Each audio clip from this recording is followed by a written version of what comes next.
What's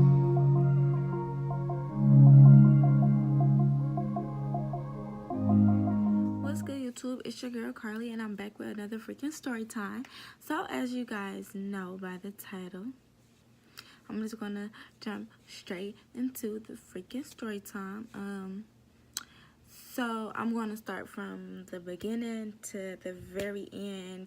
We're gonna call her T. Me and her went to the same high school. I went to Denby High School. If you're from Detroit, you already know what it is. You know what I mean? So yeah, so me and T, first of all, I didn't know her. I met her 10th grade. Me and her cousin had a class together. So like we was cordial. We was cool, I guess you can say that. So I was in math class, and T's cousin came in my class with T. And you know, she chopping it up with me because she knew me. She's like, "What up, Carly?" You feel me? I'm like, "Hey," stuff like that. So her cousin T like, "Oh, like, you know her?" She's like, "Yeah, this Carly," you know what I'm saying? So T like, she like girls. So her cousin like, yeah. So T just jumped right into action, period. Like, she just jumped right into action, and she came on to me so aggressive, like too aggressive. Like, I ain't never, nobody ever did that to me. So for her to like, "So how you doing?" Like, she was asking me questions that nobody would like really ask the first time you ever talking to them or meeting them, like, period. So like, it threw me off. I was sitting next to my friend. I was like, "Oh my God, like, help me, like, she doing too much." So after that, she was used to keep coming to my class. I was in 10th grade. She was a senior, so she was about to graduate. I believe it was like April, May, and they was about to graduate in June. So yeah, she kept coming to my class. One time, I'm leaving out of class, the bell rang, I'm going to my next class or whatever, and T waited outside the classroom and was like, "Can I have a hug?" Tried to give me a hug. Y'all, I ran down the hall so fast because no. Like, okay, I wasn't scared of her, but it was just like how she came on to me was too strong, because she, you know, she been doing it. 10th grade was the first time that I ever had my first girlfriend ever. And I made a video about that, about my first girlfriend. Oh, you know, if you want to go watch that after this video, you can. Go ahead. So she used to keep coming to my class. One time she sat next to me. Now, I kind of have a preference of girls like light skin, thick with pretty eyes, period. They don't even have to be thick. You just gotta have a big booty. Big booty, like, booties just like do something to my spirit. Like, oh, you got a nice little booty, come right, let me grab it type. So she sat next to me, and I seen like how big her thighs was. I'm like, oh, okay. This is kind of thick. And she got up, and I see how big her booty was, so just like, ooh. But that still didn't make me like want to hug her, like want to keep talking to her. Like, I was still uncomfortable how she came on to me. So after that, she graduated. We used to talk on the phone here and there, but then I really wasn't into it, so we stopped talking. So then a couple months down the line, I saw her post something on Instagram, so I commented under her picture, and we were just talking under her picture for a little minute, and then she was like, "Well, we don't have to keep talking on Instagram, we can just text each other." That's her way of getting my number, and I gave her my number. And then after that, it was just like we talked every day, all night. We had a unbreakable freaking bond, and we could literally talk all day, from the time we woke up to the time we went to sleep. I mean, I went to school, she went to work, we'd be texting like all day if we was not on the phone. So at this time, I'm in 11th grade, and things is going good with me and her. We got into a relationship.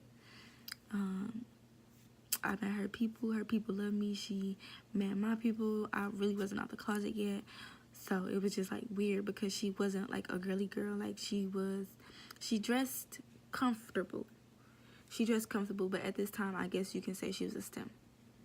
Don't know what a STEM is. You dress girly, you can dress boys, but she never really dressed girly. Her pants were just always tight because she was thick. Her thighs was big, her booty was big, so she was thick. We were dating, and then she made the decision that she wanted to go to the military. Now, with this decision, it messed with my mental because it's just like you're going to be away from me, and like every weekend we would be together when you don't have work and I didn't have school. We was together. So, you know, I'm like, I don't know if you should, but she really wants to do it. So by me being the person that I am and like the girlfriend that I was to her, I'm like, okay, well, you should do it. You know, you should do something that you want to do. I'm going to be all for it, but at the same time, I'm going to be sad. So at first she wanted to go to the Air Force, and that didn't end up working out for her. She was really bummed. She was supposed to leave to go to the Air Force while I was in school one day, and she texted me like so upset and was like, I'm not going to the Air Force anymore. Her feelings was hurt, so of course that hurt my feelings. Even though I didn't want her to go, I wanted her to be happy with anything she do. So that hurt my feelings, that her feelings was hurt. So after I got out of school, we talked about other branches of the military, and I was like, well, you know, it's the Navy, the Army, and the Marine Corps. So we talked about it. She talked about the Army or the Marine Corps. So she made the decision that she wanted to go to the Marine Corps, and again, I was sad, but I was being a supportive girlfriend.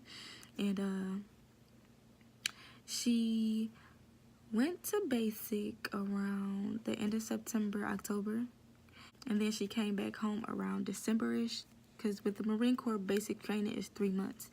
I couldn't hear her voice on the phone.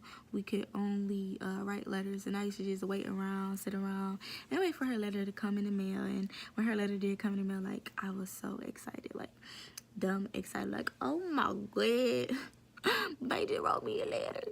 And she used to be mad at me because a long time to write her back, but when I wrote her back, I wrote her like pages on pages, so she can just like read a lot. She just send me like 2 letters, but I'll write her pages, like my life, what's going on, things like that. So while she was gone at basic, me and her mom got closer because it was like me and her mom was the only one who had each other, since she was like my world. And her mom, her mom loved her firstborn. Like, she loved her firstborn. So like her firstborn was her world too. So we used to always hang out. She used to come get me. We used to go out to eat. She'd come get me, or I'll go over her house and chop it up with her mama, spend time with her mama. Like, we was real cool. So then I think it was approaching like December, and I had got this weird phone call like from this number. So I just answered like, hello. Like, at first I wasn't even gonna answer because it's just like this weird number is calling me, like, what is this? And it was her, and I was so excited. We chopped it up for a little minute. She couldn't stay on the phone long. So after that, so fast forward to December. I don't even remember like what day she came home, but her mom threw her a party at the house. I had went, but everybody told her that I wasn't going to be able to make it to the party. So when she got off the plane, got in the car, she went straight to go get a phone so she could talk to me. She had a phone before she left, but you know, you can't have your phone at basic. Right off the plane, she got a new phone. It took like an hour and a half for that process to be done. So I'm sitting there like, oh my god, like, she just taking her time. And they like, well, she taking her time because she don't think that you're here, so she just want to talk to you. So I'm just like, oh my god, like, girl, like, hurry up and come home. Like, what are you doing? So she finally get home, and it was just like crazy. It's a whole bunch of family around, and we only seen each other. Like, as soon as she walked through the door, nobody else, I didn't see nobody else. It was just like tunnel vision, like just her and me. That's the only people that's in the house right now, just me and her, because I haven't seen her for 3 freaking months. And we just hugged each other for like a long time. The whole family like, oh, taking pictures and stuff. And it was just like, that was like one of the best feelings at the time that I had. Like, wow, like, I miss you so much. So after she stayed home for a month, she had to go to MCT. I think it's called MCT, where you after you graduate basic, they give you a job to do it in military. So she went to MCT school to, you know, learn her job and stuff like that. So I think she stayed there for like a month or two, maybe 3 months. I really don't remember, it was so long ago. So she's there, but this time she can have her phone and stuff, so we to talk all the time. But she was stationed in California for school, so our time difference was crazy with California and Michigan. So it was kind of messed up. Like, got through that. So after she graduated from MCT school, she got stationed in North Carolina. Man, so freaking much. So yeah, she got stationed in North Carolina. She drove all the way from North Carolina to Michigan to see me, but it was a surprise. She told me that she wouldn't be able to come home for Christmas, so I was bummed out. I found me a job because I didn't have nothing to do. I had graduated that year. Oh, let me back up. That was 11th grade when she, my bad, y'all. That was 11th grade when she joined the Marine Corps. So this is, I'm in 12th grade now, the senior year. She couldn't come to my prom, so like she helped out with a lot of stuff that she really didn't need to, but she just wanted to help out since she couldn't make it to my prom. She paid for some of the stuff. Like, she was just an awesome person, and I was just so grateful to be in that situation.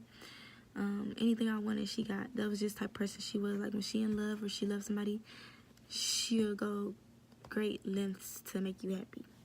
I mean, I was happy without all the materialistic things, but that's what she wanted to do, and I didn't, I didn't like get a girl. Anything I wanted, she got it. She spoiled me, and that's why I'm a brat now. Her and my daddy, that's their fault, like, period. But where was I at? I don't even remember where I stopped to go back. So yeah, so I graduated. She couldn't make it to the graduation either because of the military. So then yeah, that December I had got a job. Well, I had a job previous to that, but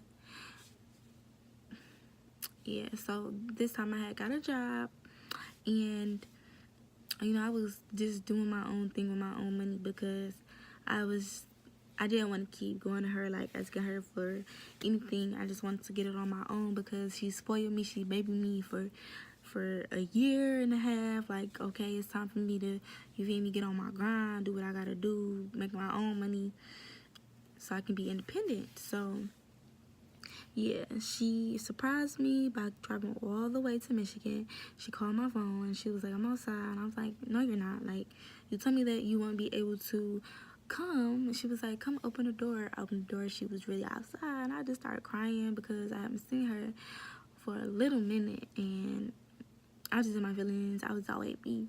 So fast forward a couple of days. So I was 18. And you know, while she was down there, everybody was saying congratulations, and I'm just like, yo, like, what you mean congratulations? But everything was like going over my head, so I didn't even know what anybody was talking about. She was telling people to delete their comments, but at the time I didn't know that she was telling people to delete their comments. I'm just clueless, like, why are they saying congratulations? Like, what are they talking about? It don't even make sense. Like, we post a picture together or some other stuff. Why they saying congratulations? So anyway, so it was Christmas night, I believe. Wow. It was Christmas night, and I had ate an edible. You know, I was toasted. Like, when I say toasted, I was toasted, bruh. I didn't even mean to get like that. I don't even know I ate an edible because I wasn't even supposed to do nothing like that because that was bad. So, yeah, she was going back and forth to my house, to her family house, like to her people's house, like back and forth, getting everything situated. So I'm asleep. She come back like, okay, Carly, you ready to go? Now, it's Christmas, okay? She like, we about to go to the movies and out to eat. It's Christmas, okay? Everything is closed. Ain't nothing open. Nothing is open. I don't even know why I didn't think, like, girls, Christmas ain't nothing open. But I was just like so high in my mind, like, ain't none of that down on me. Like, everything was like whoop whoop, like going over my head type junk. Like the whole day everything was going over my head. I didn't know what was going on. So we was driving around, everything's closed. So we stopped at this donut shop. Now by me being home, I'm like, yes, like we need to get a donut because I need this donut. So we go in there, pick a donut. I pick a big old cinnamon roll, so big, okay? So we leaving out, and she was being weird. Like, I mean, her opening the door is really not weird, but she opened the door weird. Then she, like, started the car from the passenger side. Like, she leaned over me and started the car. So I'm looking like what? In my head, I'm like, what is she doing? Like, she never do this. Like, this is weird. Like, girl. So then, I close my eyes. I look over, and she's kneeling, like she's on her knee. She had the ring showing. I was just like, and she was like, will you marry me? And I was just like, cause I'm high, y'all. Like, my eyes was like, so I'm like, what?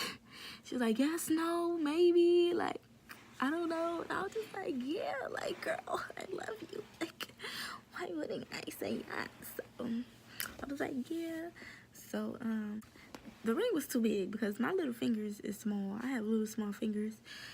She got like a freaking 6 size ring. My freaking, my ring finger is like a 4 3/4. So I had to go get that ring resized. But anyway, the ring was beautiful. Like, the ring was so beautiful. If I'm gonna try to like put a picture like at the end of the video or something so you guys can see, and like what I had on when I got married. We went back to my house, and my mom was like, is that a promise ring? Like, what is that? And at the time, my parents didn't know that I was still with her. Like, I didn't graduate high school already. They still didn't know that I was with her. I met her 10th grade. Like, what? Right, but I did make a coming out story, so you guys can go view that and see why I didn't say anything. I'm like, is that a promise ring? And T like, no. And then Trish was like so freaking excited because Trish knew. My parents didn't know. And Trish was taking pictures and recording. If y'all guys don't know who Trish is, it's my sister. She was just so excited. So then after that, fast forward, she went home, and February, we started talking about like me visiting North Carolina before I wanted to make a move down there. So it went from me visiting to me moving down there, period. Like, okay, we want to be around each other. We want to be like old times. So this is what we're going to do. Like, we're engaged now. Like, we have to start our little life, our little journey. So I'm like, okay, cool, like, whatever, like, I'm in love with you, girl, like, this is it, like, period. So fast forward, February 13th, I left and went to North Carolina. Yo, it was an 8-hour plane ride. First time getting on the plane. I enjoyed it. The first plane, I was, like, super freaking scared, like, oh, no, like, I never been on a plane before, like, what's this? So I made it to North Carolina. Valentine's Day, boom, bam, bam, enjoy ourselves. February 15th, we got married. We had 2 witnesses, which was her 2 military friends. We went to a little courthouse because we didn't have like a really big wedding. We were just little small, bam, bam, bam, we married, bam, type jump. So I'm living in North Carolina, no friends, no family, just me and her. And then the military started stressing her out, so she would bring that stress home to me. And I'm already kind of sad because I'm out there by myself. I was looking for jobs. Nobody, y'all, when I tell y'all, nobody wants to hire me. Nobody wanted to hire me. I even went on base, like the military base, because they usually hire like military wives to work. So I went on base, filled out apps. Nobody hit me back. I even went to kind of like fill out online fast food chains. Nobody hired me. So I was at home literally 24/7. If we wasn't going out to eat, going to the beach or anything like that, I was at home. I used to be on the phone with my ex-best friend, my sister, and I would be on the phone with them all day. Like, all day. And it was crazy. Like, it was weird because it's something new. I'm in a new place, new environment, nobody I know. Um, I tried to make a friend that lived like a couple doors down because we lived in a townhome, beautiful, beautiful townhome, and she was young too. She was like 21. Things started getting rocky because her job was stressing her out, and she come home and bring that to me. Then I started feeling uncomfortable because her attitude just like got bad, like out of nowhere. Like I never seen her like be so upset, and I got uncomfortable. Like, oh no, like she crazy. I'm not like, okay, this is our first time living together. I didn't like, you really figure out people when you live with them. She'd come home like upset, and I used to be so sensitive. Like, oh my God, like, what's wrong? And all she wanted to do was come home, watch TV. That's it. I mean, like, we'd talk and stuff, but that's all what she really wanted to do was watch TV. So I got depressed and I wanted to go home. Fast forward April, I went home. I was supposed to go back to North Carolina, but I didn't. My mom bought me a Greyhound ticket and not a ticket to go back to North Carolina, which I didn't know at the time. And then T didn't want to get me a ticket back because she was already mad that I wanted to leave in the first place. She didn't want me to leave. She was like, well, we're going to visit Detroit when I get a little bit more leave. And I was just like, yeah, no, like, I want to go home now because I'm uncomfortable and like you're tripping. So I went home. That was that. She was so upset. Like, she was so mad. And then I started college. I went to college when I came back home to Detroit. And then, yeah, we was still talking, we was still, talking. Cool, it was cool. And then I met Courtney. And then that's like when it all went downhill. Because I met Courtney and they shouldn't have did because I was married and it was just a selfish decision. So me and Courtney was cool. Like off bat, I'm like, ooh, she's like really pretty, and Courtney has all the features that I like in a girl. That was that. And so I cheated, and T found out. She called Courtney's phone. I should make that another story time. So yeah, T found out and we got a divorce, but T kind of like wanted to save our marriage, but I was just like, no. Like, no, I don't know.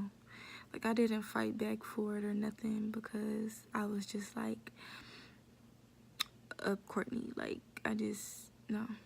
So we got a divorce. That is so bad to say, but I was young. I was 18 years old when I got married. You live and you learn. I felt like that was a lesson learned. Like, when you get married, make sure that's something that you want to do. Make sure that's something you're ready for. Honestly, it don't matter what age you are when you get married. You just have to make sure that you're ready for that type of commitment. And at the time, I wasn't when I thought I really was. I wasn't prepared for everything that went down. And I should have been, since I did make that commitment, but I was being selfish at the time and I wanted what I wanted, and I didn't care about nobody else's feelings but mine. And that was a really selfish decision that I did when it happened. Me and T talked about it. I apologized to her, and so when me and Courtney broke up, me and T tried to rekindle things last year, and that didn't really work out because I wasn't in the right state of mind. It just wasn't the right thing to do at that time because I was still hurt off me and Courtney breakup, and I shouldn't never even, like, if I needed T right now, I know for a fact that she would be there for me because that's how strong we was, like, period. Like, nobody or nothing can take that away from us, our bond. Like, stop talking. If we ever talk again, I know that it's still going to be there, period. Next time I get married, I'm going to make sure that I'm ready for that and the person that I'm with is ready for that, because nobody should ever go through something like that And like I said, that was very selfish of me. And I just hope and pray nobody do me like that, because I know that hurt so bad. But like I told you guys, we talked. I apologized to her, even though I know, like, no, apologies isn't nothing, but I genuinely meant that, and she know that. That basically wraps up my life of getting married. It was fast, and it happened like that, unfortunately. But you live and you learn. That was a lesson learned. Make sure you guys like, comment, and subscribe to my channel. Make sure you share this video. Comment down below what you think. What's your thoughts? Tell me if you guys ever went through anything like that, similar stories. Just tell me. Follow me on all my social media, all in the description box below. Let me know what pranks you guys want to see. I can do it on anybody. Okay, you hear me? Oh, anybody. Okay. So, again, thank you guys for watching this video. Like, comment, and subscribe, share. And I'll see you guys on the next video. Peace.